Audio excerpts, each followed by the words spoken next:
تو دلی ہی میں تھا. رات 10 بجے کے قریب مجھے ایک صاحب نے بتایا. میرے پاس واٹس ایپ بھی نہیں ہوں، میں دیکھتا بھی نہیں ہوں. مجھے حیرت ہوئی اور میرا دماغ کام نہیں کر رہا ہے. بہت دنوں کے بعد ایسا حادثہ ہوا. حادثہ ہو چکا، مرنے والے چلے گئے اور بالکل بے قصور گئے. جو سیر و تفریح کے لیے گئے تھے، اپنے بچوں کو ساتھ لے کر کے گئے تھے،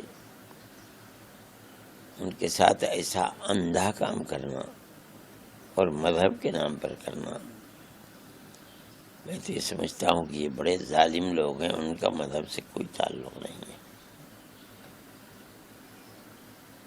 لیکن ایک حادثہ تو ہو گیا، اور ہم اب کیا کر سکتے ہیں کہ ہم ان مظلوموں کے ساتھ ہیں جو بالکل بے قصور ہیں. انہیں کچھ لینا دینا نہیں ہے وہاں کی سیاست سے. کسی کا اگر اختلاف ہے تو گورنمنٹ سے اختلاف ہے. یہ سارے ہندوستان کے لوگ جو مل کر کے جاتے ہیں وہاں سیر و تفریح کے لیے، اور یہ سمجھ کر جاتے ہیں کشمیر میں امن ہے. نہ کوئی اپنے چھوٹے چھوٹے بچوں کو اور عورتوں کو لے کر کے نہ جاتا. ان کے ساتھ کسی جگہ ایسا معاملہ کرنا، اور میں کیا کہوں کہ کرنا اور کر کے نکل جانا، نہ کسی پر پکڑ ہوئی، نہ کوئی گرفتار ہوا، نہ یہ معلوم ہوا کہ کن لوگوں نے کیا تھا. اب جو کچھ بھی ہوتا رہے. لیکن ان حالات کے اندر کشمیر کے ان کا اس بدنیتی کے لیے آنا اور کام کا کرنا جو قابل نفرت ہے، اور کر کے پھر نکل جانا، کسی کا نہ پکڑا جانا، یہ خود ایک بہت بڑا چیلنج ہے. سوچنا چاہیے مگر کیا کہا جائے، میری سمجھ میں بات نہیں آتی کیا ہوا. ہم یہ سمجھتے ہیں کہ اس کا ایک دوسرا رخ بھی ہے. وہ یہ رخ ہے کہ اس کے اندر 3 مسلمان بھی شہید ہوئے ہیں. یہ مسلمان وہی ہیں جو سیر و تفریح میں جانے والوں کی مدد کرتے ہیں، گھوڑے پر ان کو لے جاتے ہیں، ان کو راستہ بتلاتے ہیں، ان کو دکھلاتے ہیں. ان کی روٹی روزی اس سے لگی ہوئی ہے. ان تینوں کی موت بغیر اس کے نہیں ہو سکتی کہ انہوں نے ان لوگوں کو بچانے کے لیے ان کا مقابلہ کیا. اور مجھ سے لوگوں نے یہ کہا کہ ایک آدمی یہ بھی نظر آ رہا ہے کہ وہ بندوق چھین رہا ہے ان سے، اور انہوں نے اس کے سر پہ گولی مار دی. یہ ایک تصویر کا رخ ہے کشمیریوں کی. دوسرا رخ تصویر کا یہ ہے کہ انہوں نے عام طریقے کے اوپر مسجدوں سے اعلان کیا کہ ہمارا اس سے کوئی تعلق نہیں، ہم اس کی مذمت کرتے ہیں. یہ دوسرا رخ ہے. تیسرا رخ یہ ہے کہ انہوں نے ان لوگوں کے اس عمل کے خلاف سڑکوں پر نکلے اور نکل کر احتجاج کیا اس کے خلاف. اگر ایک طرف اس ظلم کی بات میرے دل و دماغ کو بیٹھال رہی ہے تو دوسری طرف کشمیریوں کا یہ عمل بھی مجھے ہمت دے رہا ہے. اور میں سمجھتا ہوں آج نہیں تو کل اور کل نہیں تو پرسوں کشمیر کے اندر وہ بھائی چارگی جو کشمیر کا ایک امتیاز ہے ہزاروں سال سے، وہ پھر کشمیر کے اندر آئے گی. اور بہرحال اس پہلو کے اوپر بھی نظر ہونی چاہیے کہ جو 3 لوگ گئے ہیں وہ کیوں گئے ہیں. میں یہ سمجھتا ہوں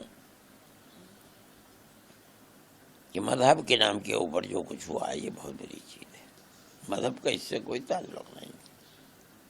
مذہب یہ نہیں کہتا کہ جو تمہارا مذہب ہی نہیں تم اس کو قتل کر دو. یہ تو سیاسی مسئلہ ہے. اس سے زائد میں نہیں سمجھتا ہوں کہ کوئی اور اس کے اندر رخ ہے. ایسے میں کشمیریوں کے ساتھ گورنمنٹ کو اپنے معاملات آگے بڑھا کر کے ان کی اس ہمدردی جو انہوں نے جس کا مظاہرہ کیا ہے اس کی قیمت کو سمجھنا چاہیے. ان کے ساتھ ایسا معاملہ کرنا چاہیے کہ جس سے ان کے اس پہلو کے اندر گورنمنٹ یہ سمجھے کہ ان کو اپنے ساتھ لے.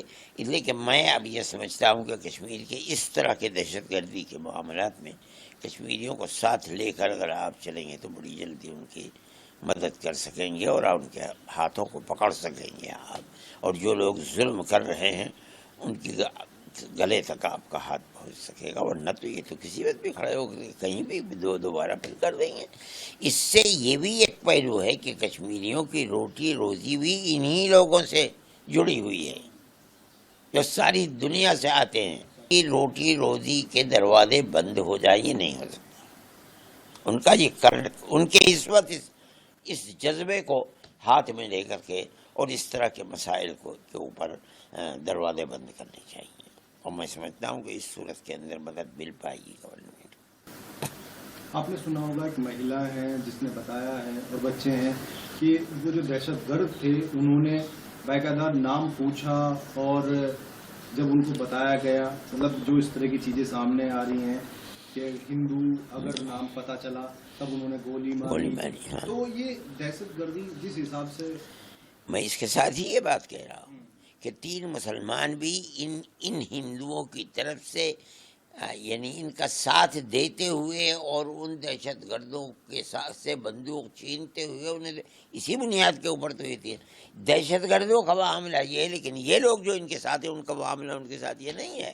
وہ ان کے ہمدرد ہیں اور اسی ہمدردی میں انہوں نے جان دے دی. یعنی یہ بھی ایک پہلو ہے. اس پہلو کے اوپر غور کرنا چاہیے. اسی پہلو کے اندر اگر ان کے ہاتھ کو آپ پکڑیں گے تو دہشت گردی کا دروازہ بند ہو سکے. ورنہ بڑا مشکل مسئلہ ہے. انہوں نے باقاعدہ اس مہیلا کو یہ کہا کہ مطلب اس کے انہوں نے کہا کہ نہیں ہم تمہیں گولی نہیں ماریں گے جا کے مودی کو بتانا. اگر یہ واقعہ ہوا ہے تو اس کا مطلب تو کھلی ہوئی سیاسی مسئلہ ہے. یہ تو سیاست ہے. یہ کیا ہو رہا ہے, کیوں ہو رہا ہے, کدھر سے ہو رہا ہے, اس کا پتہ لگنا چاہیے اور بڑی باریکی سے دیکھنا چاہیے. جب تک آپ اس کی تہ تک نہیں پہنچ پائیں گے کون ہیں, کہاں سے آئے ہیں, کیوں کرنے والے ہیں, کیوں کر رہے ہیں, تب تک آپ اس کے دروازے کو بند نہیں کر پائیں گے. لشکر طیبہ جو ہے اس کی ونگ ہے TRF اس نے اس کی ذمہ داری. یہ تو ہر جگہ کہتے ہیں لشکر طیبہ. کیا ہے میں کہتا ہوں لشکر طیبہ ہے یا کوئی بھی ہے چولہے بہار میں جائے اس کی آخری حد تک پہنچو اور صحیح پہنچو, پکڑو اور اس دروازے کو بند کرو. نئے ملک میں سیاحت اور سیر و تفریح کا ایک بہت بڑا دروازہ ہے. آپ اسے بند کر دیں گے اور ایک حصہ ہے ملک کا جس حصے کے اندر آپ امن قائم نہیں کر پائیں گے. تو یہ تو بہت خراب بات ہے. وہیں پاکستان کے ایک ذمہ دار وہ ہیں انہوں نے کہا ہے کہ ہمارا اس سے کوئی لینا دینا نہیں. ہو سکتا ہے اس پر بھی غور کیجیے. وہ صحیح کہہ رہے ہیں غلط کہہ رہے ہیں. پلوامہ کے بعد یہ سب سے بڑا اٹیک دیکھا جا رہا ہے جو دیکھا ہے. اور سب سے بڑی بات ہے کہ جو پریٹک گھومنے جاتا تھا آج تک پریٹک کے اوپر کبھی اس طرح کا چیزیں نہیں. اور یہ بھی ایک پہلو ہے. میری معلومات یہ ہے کہ جو کشمیر کے اندر کشمیری لوگ ہیں جن کے پاس گاڑیاں ہیں انہوں نے یہ پیشکش کی ان لوگوں کو گئے وہاں سے نکالا اور لا کر کے شہر کے اندر. اور یہاں تک بات کہ آپ نہ گھبرائیں, ہم آپ کو اپنی گاڑیوں میں لے کر کے چلیں گے. اور وہاں سے لے کر کے چلے ہیں وہ لوگ. عام کشمیری کے اس احساس کی قدر و قیمت کرنی چاہیے. اس کا مطلب ہے کہ عام لوگوں کا اس سے کوئی تعلق نہیں. جو 7 نام آئے ہیں ابھی آتنکوادیوں کے 7 نام آئے ہیں ان میں سے کچھ کی فوٹو بھی جاری ہے. میں نہیں کچھ کہہ رہے ہیں جانتا. کہ پاکستان کے ہیں اس میں کچھ, اور کچھ کہہ رہے ہیں کہ کشمیر کے وہیں کے بھی کچھ لڑکے ہیں. سب ہو سکتا ہے, میں نہیں جانتا ہوں. لیکن میرے پاس واٹس ایپ نہیں, میں دیکھتا بھی نہیں ہوں, مجھے اس کا علم ہے. لیکن بہرحال کشمیریوں کا اپنا معاملہ اس مسئلے کے اندر بہت صاف اور قابل قدر ہے. میرے نزدیک امن و امان کی آخری حد تک پہنچنے کے لیے اس کی قدر کو پہچاننا پڑے گا.